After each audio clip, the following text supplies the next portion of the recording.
ঠাকুর বলছেন, বালকের মতো বিশ্বাস হলে ঈশ্বর লাভ হয়। এক ব্রাহ্মণের বাড়িতে ঠাকুরের সেবা ছিল।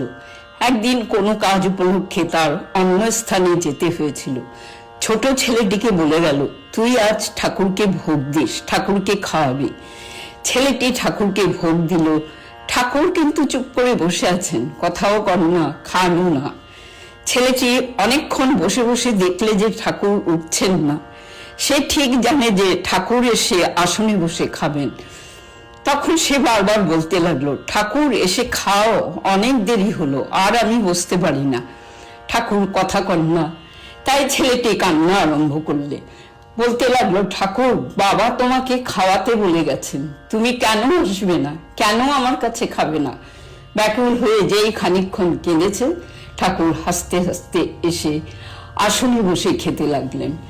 ঠাকুরকে খাইয়ে যখন ঠাকুর ঘর থেকে সে গেল, বাড়ির লোকেরা বললে, ভোগ হয়ে গেছে, সেসব নামিয়ে আন। ছেলেটি বললে, হ্যাঁ হয়ে গেছে, ঠাকুর সব খেয়ে গেছেন। তারা বলে, সে কি রে? ছেলেটি সরল বুদ্ধিতে বললে, কেন, ঠাকুর তো খেয়ে গেছেন। তখন ঠাকুর ঘরে গিয়ে দেখে সকলে অবাক হয়ে গেল। জয় ঠাকুর।